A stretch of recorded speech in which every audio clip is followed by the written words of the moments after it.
Bismillah, alhamdulillah, wa salatu wa salam ala rasulillah, wa ala alihi wa sahbihi wa man walah. Salam alaikum wa rahmatullahi wa barakatuh. Bienvenue dans cette série consacrée à la présentation de l'islam. Nous étions en train de parler des fondations de l'islam, des composantes essentielles de l'islam, qui sont, comme nous l'avons déjà dit auparavant, la croyance, donc l'aqida, l'adoration, l'ibada, la morale, akhlaq, et la législation, tashri'a. Donc, c'est-à-dire que l'islam est à la fois une croyance, donc l'islam c'est une croyance, mais c'est aussi une adoration, c'est une morale, et c'est également une législation. Et nous allons donc commencer cette quatrième fondation, présenter cette quatrième fondation qui est la législation. Donc la législation, ici, il s'agit du domaine législatif, donc des lois établies donc, par l'islam qui organise les différentes relations entre les individus dans tous les domaines de la vie, et ces lois finalement présentent et indiquent ce que Dieu aime et ce qu'il n'aime pas. Alors tout d'abord ici, il est intéressant de voir comment l'islam indique ces lois. Alors, tout d'abord, il faut savoir que l'islam n'a pas instauré des lois textuelles, c'est-à-dire qui émanent directement du texte, pour toute chose. Donc il a exposé, certainement, il a exposé et détaillé certaines choses textuellement, mais également, il a indiqué certaines choses d'une manière sommaire. Et même, l'islam s'est tu par rapport à d'autres domaines. Le prophète sallallahu alayhi wa sallam nous dit « Ma ahallallahu fi kitabi fahu halal » Donc le prophète sallallahu alayhi wa sallam nous dit « Ce que Dieu a instauré dans son livre est déclaré licite. » « Wa ma harrama fahu haram » Et ce qu'il y a interdit est prohibé, interdit, illicite. وَمَا سَكَتَ عَنْهُ فَهُوَ عَفُو. Tout ce dont à propos de quoi il s'est tu veut dire qu'il l'a pardonné. فَقْبَلُوا مِنَ اللَّهِ عَافِيَتَهُ. Acceptez de Dieu son pardon.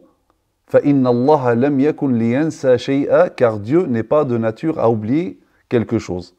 Et là, le prophète sallam, pour confirmer ceci, il récite le verset « وَمَا كَانَ رَبُّكَ نَسِيًّا » Et ton Seigneur n'est nullement oublieux. Donc, c'est-à-dire que il y a certains domaines, l'islam ne s'est pas prononcé textuellement. Ainsi, donc, l'islam, il a laissé un domaine libre de toute prescription, c'est ce qu'on appelle « mantiqatul afu », c'est-à-dire le champ de vacuité. Cette appellation est tirée du hadith que nous venons citer. Donc, c'est-à-dire que l'islam, dans certains domaines, il ne se prononce pas. Il n'y a pas de texte. Il n'y a pas de texte par rapport à quelque chose de précis. Ce champ concerne particulièrement les domaines et les sujets, ou bien les domaines qui sont sujets au changement, à l'évolution dans le temps ou en fonction de l'environnement, etc. Alors, bien sûr, ça ne veut pas dire, attention, ça ne veut pas dire que lorsque l'islam s'étudie sur quelque chose, il n'y a pas de texte sur quelque chose, ça ne veut pas dire que cette chose n'a pas de statut en islam. Car effectivement, il est établi en islam que tout ce qui émane de l'être humain, parole ou action, est concerné forcément par l'un des statuts ou l'un des 5 statuts juridiques connus.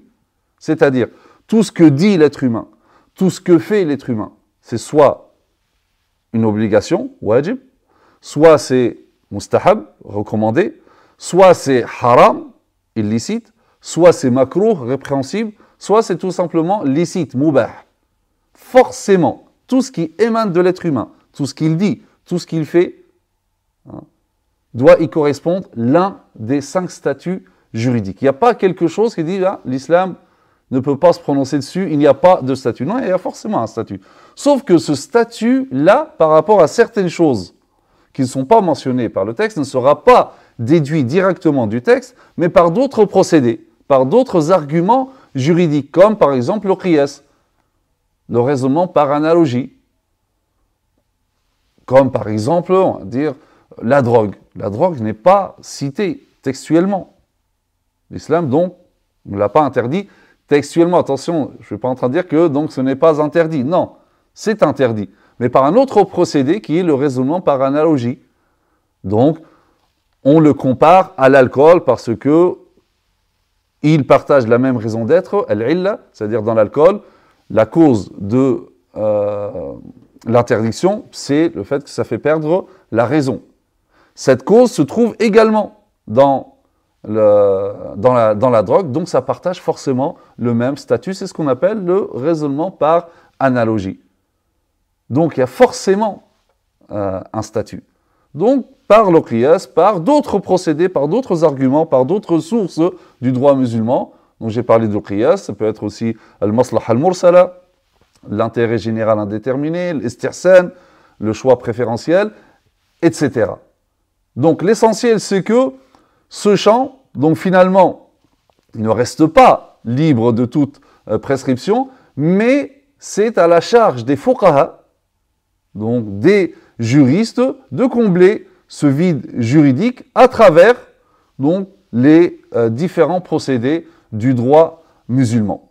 Donc c'est une rahma, c'est une miséricorde, car ça permet justement à l'islam de s'adapter à toutes les situations, de tout temps, en tout lieu. Même les situations donc où pas, parce que forcément les textes sont limités en nombre, alors que les situations que les êtres humains peuvent rencontrer à travers le temps et l'espace sont innombrables. Donc, c'est pour cela que dans les textes, il n'y a pas tout. Mais par contre, ça ne veut pas dire, comme j'ai dit, qu'il y aurait des choses qui n'ont pas de statut. Non, il y a forcément un statut. Et là, c'est à la charge des fuqaha, des juristes, de trouver le statut que dit Dieu de cette chose-là à travers les moyens que j'ai cités. Donc ça, c'est, disons, le premier domaine, le domaine de l'absence de texte. Donc quand il n'y a pas de texte, le savant, le juriste, donc il va essayer de trouver ce que Dieu dit de cette chose-là, donc le statut juridique, à travers les procédés que je viens de citer, à travers les différentes sources du droit musulman. Autre chose, l'islam peut également énoncer une loi, mais d'une manière générale, en posant le principe général, la règle, le cadre général, mais par contre, il ne rentre pas dans les détails et les modalités. Là, il va laisser les détails, les modalités aux gens, afin de choisir les modalités, donc les modalités les plus appropriées à leur contexte. Prenons par exemple Ash-Shura, la consultation. Les textes coraniques, les textes du Coran et de la Sunna, établissent le principe de l'obligation de la consultation. Wa amruhum shura baynahum, se consultent entre eux à propos de leurs affaires. Allah Azza wa Jalla donne l'ordre au prophète sallallahu alayhi wa sallam en lui disant wa shawirhum fil amr, et consultez-les à propos des affaires. Donc, c'est-à-dire, ici, les textes ont établi la règle, le principe, l'obligation de la consultation. On consulte le peuple, on n'a pas le droit d'imposer un gouvernant au peuple que le peuple n'a pas choisi. Donc il faut que le peuple soit consulté. Et d'ailleurs, le prophète sallallahu alayhi wa sallam lui-même était celui qui consultait le plus. Il a consulté les compagnons à maintes reprises. Par contre, les textes n'ont pas apporté de détails. Quelles sont les modalités de cette consultation? De quoi est constitué le conseil consultatif? Qui choisit le conseil consultatif? Qui choisit les représentants du peuple? Comment choisir ces membres du conseil? Ou comment choisir les représentants du peuple? Qui les choisit? Pour quelle durée? Quels sont les sujets qui peuvent être soumis à la consultation et d'autres pas? Est-ce qu'on se contente de l'avis de la majorité ou il faut qu'il y ait l'unanimité, etc. Donc tout cela, les textes ne se prononcent pas sur ces détails. Parce que c'est des détails qui changent avec le temps. Et si on voit juste, quand on regarde l'avis des 4 califes, les 4 califes, le point commun, c'est qu'ils ont été choisis par le peuple. Par contre, le procédé d'investiture, ça a changé entre Abu Bakr, Omar, Othman, Ali, radiyallahu anhum ajma'in. Tous ont été élus, choisis par le peuple. Le procédé, lui, il a changé. Prenons par exemple aussi le domaine de la juridiction, al-qada. Les textes nous donnent 2 principes généraux. Donc il faut que le jugement soit selon le Coran et la Sunna, et deuxièmement, selon ou avec équité, avec justice. Maintenant, les procédés, les différents niveaux d'instance, l'organisation de la défense, etc. Tout cela, les textes n'abordent pas. Donc, c'est aux gens de choisir les modalités les plus appropriées à leur contexte pour établir les finalités et la justice. Donc, la législation ici n'a pas imposé une forme précise, que ce soit ici pour Shura ou pour la juridiction. Donc, la législation a énoncé le cadre général, la règle générale, mais ne précise pas, on n'entre pas dans une forme précise, qui pourrait d'ailleurs être valable à une époque, mais pas à une autre époque. Dans une région, mais pas dans une autre région. Dans un contexte, mais pas dans un autre. Et ça aussi, c'est un élément très important qui garantit la pérennité de l'islam et le fait que l'islam et la législation musulmane est valable de tout temps, en tout lieu. Parce que justement, il y a ces facteurs-là intrinsèques à la religion. Donc c'est soit, comme j'ai dit tout à l'heure, donc un domaine où il n'y a pas de texte, donc les fuqaha, ils peuvent combler ce vide-là selon les sources législatives du droit musulman, ou lorsque la règle générale est établie, mais pas les détails. Donc ça permet de maintenir la règle, mais de choisir les modalités les plus appropriées. Alors, dans la plupart des cas, ou la plupart des textes, en général, ils renferment des principes généraux, à portée générale, sans aborder les détails et les modalités. Mais parfois, les textes abordent les détails. Les textes, lorsqu'ils abordent des détails, c'est-à-dire que ces sujets sont immuables. Ils ne changent pas. Ce n'est pas des sujets qui peuvent changer en fonction du temps, du lieu, etc. Donc, c'est des domaines, des questions immuables. Donc, quels que soient les lieux, quel que soit le temps, en dépit du changement du lieu ou de l'époque. Comme par exemple le culte, al-ibadat.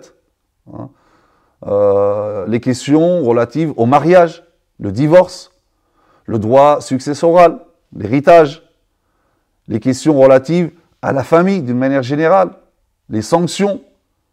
Donc, pour tout ce qui est immuable, la législation l'a traité d'une manière détaillée, par mesure de prévention contre 2 choses.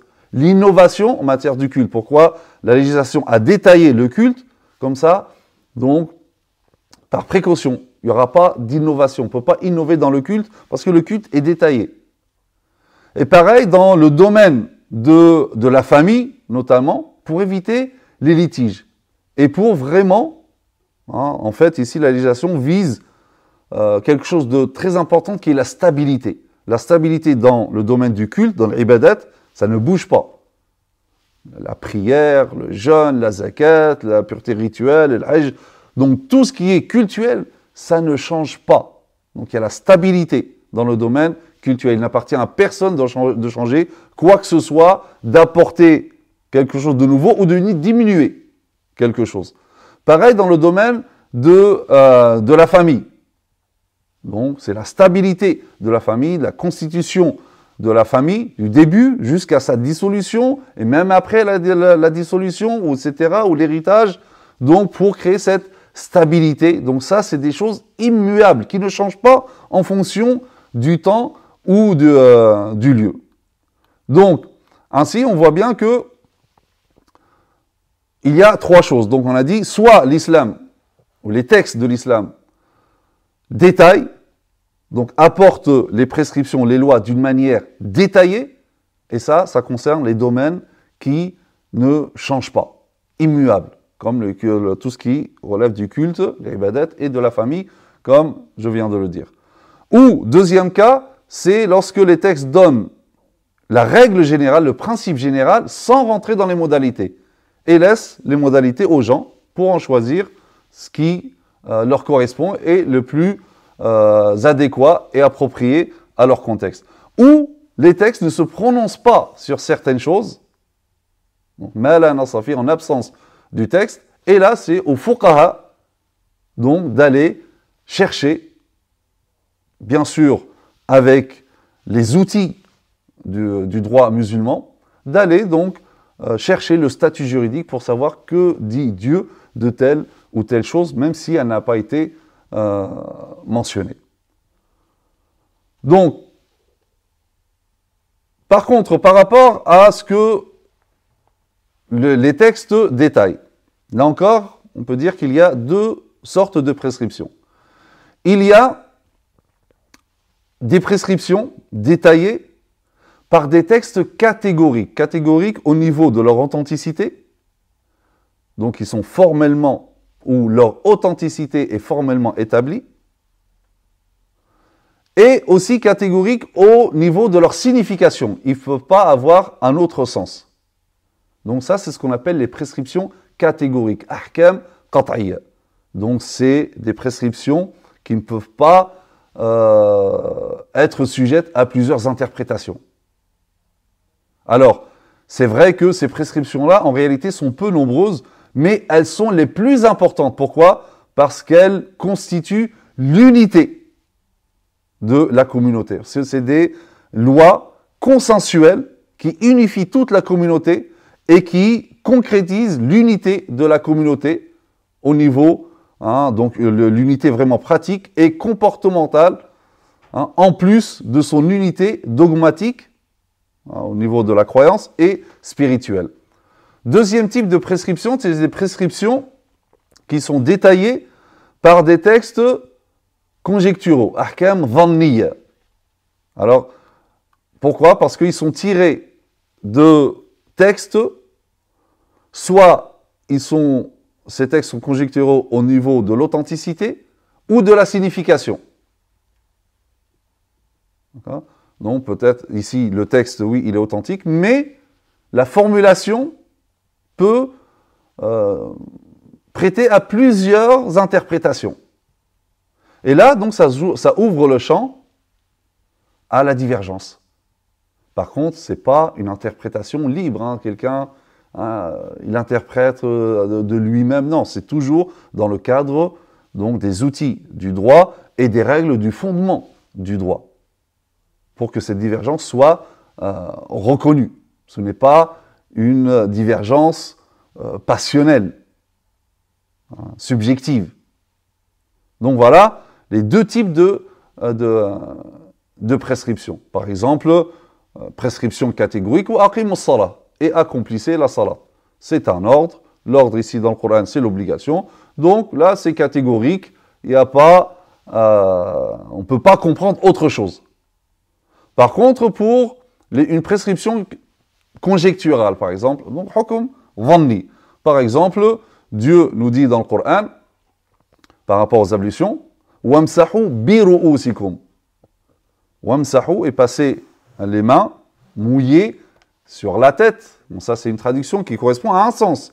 Parce que la lettre bi en arabe ici peut avoir trois sens. peut avoir trois approches. Soit on dit bi ici, ça n'apporte pas un sens supplémentaire, c'est-à-dire en arabe, wamsahu bi ru'usikum, ça a le même sens que wamsahu ru'usakum. D'où la traduction, ça prend ce sens-là. Et donc, c'est-à-dire passer les mains mouillées sur toute la tête. La totalité. C'est l'avis notamment donc des Malikites et des Hanbalites. Mais le bi peut avoir un autre sens, qui est bi, donc ba tab'id, donc pour citer une partie. Quand je dis par exemple amsaktu bi thawb, je tiens mon vêtement. En réalité, je ne tiens pas l'ensemble du vêtement, je tiens une partie. Donc, ils ont dit bi ici, c'est les tab'id. C'est juste une partie. Donc, l'obligation, je parle de l'obligation, pas de la façon de faire les ablutions. L'obligation, c'est juste une partie, qui est l'avis des Shafi'ites et des Hanafites. Et eux-mêmes, après, ils ont divergé sur la quantité ou cette partie. Donc, les Hanafites disent c'est comme pour l'ilsar, donc je pose la main, et donc c'est environ le 1/4 des cheveux, c'est ça l'obligatoire. Les Shafi'ites, ils ont dit non, c'est quelques cheveux, juste au début, quelques cheveux, c'est suffisant pour faire l'obligation. Donc là, on voit que c'est un texte, forcément, bon, bien sûr, il est authentique, c'est le Coran, mais il est conjectural par rapport à la signification. Il peut avoir plusieurs significations, et c'est ce qui ouvre le champ à la divergence. Par contre, la prescription catégorique, elle est catégorique au niveau de l'authenticité et de la signification. Il ne peut pas avoir une autre interprétation. Donc voilà une introduction sur le côté législatif de l'islam. Maintenant, la question qu'on peut se poser, mais quel est l'objectif de cette législation? C'est ce que nous allons développer, Inch'Allah Ta'ala, dans la vidéo prochaine. Barakallahu fikum, subhanakallahum bihamdik. نشهد أن لا إله إلا أنت نستغفرك ونتوب إليك وصلي اللهم على سيدنا محمد وعلى آله وصحبه وسلم تسليما والسلام عليكم ورحمة الله وبركاته.